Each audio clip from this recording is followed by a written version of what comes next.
If you're in the intellectual property industry, you'll know just how frustrating it is that nobody really seems to know who owns what patents.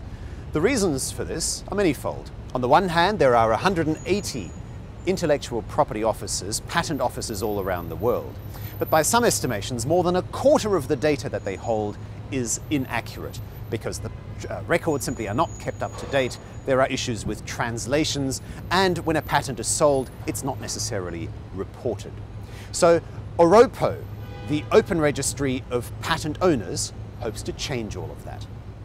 Launched here at IPBC Global 2015 in San Francisco, ORoPo already includes details of patents owned by IBM, Microsoft, ARM, BAE Systems, Shazam, Conversant, Finjan, and Patent Properties, whose Chief Executive and Vice Chairman John Ellenthal explains why he signed up.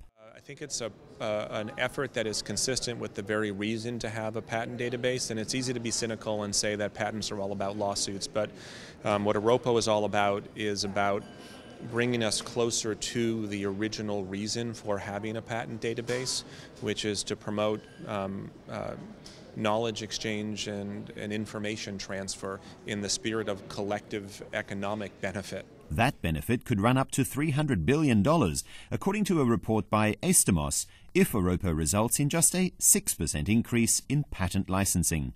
That said, the greater benefit might actually be a reduction in costs of doing business. Sometimes for us it's looking at freedom of operation for our own products. Having better knowledge as to who actually is the true owner of certain assets helps clarify for us what our positions are. Do we already have a license, for example, to certain IP, or who's really the true party of interest? I think it just that level of increased transparency makes the markets move a little bit more smoother.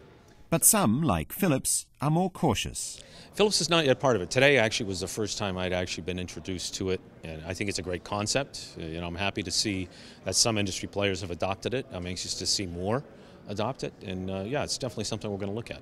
But it's not something that you would want to lead, be part of the first team?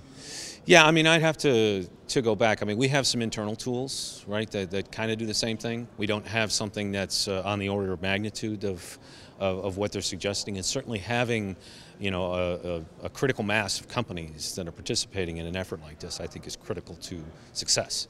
And so I'm anxious to see our competitors, anxious to see how the industry embraces the concept. What would then push you over the line to say, yes, we're going to join? Well, I think having some of our major competitors on board at the same time, sort of jumping in the pool at the same time, because the pool's kind of cold at this time, and we'll let it get warm a little bit, and then we'll jump in together. That's what I'd like to do. For others, like John Ellenthal, the benefits are clear and immediate. So another business that we're involved in is a hardware and software solution to the casino industry, and it relies on some novel uses of RFID technologies. And one of the development challenges we faced as we were creating the product was shielding the RFID antenna from outside interference that came from the customer environment.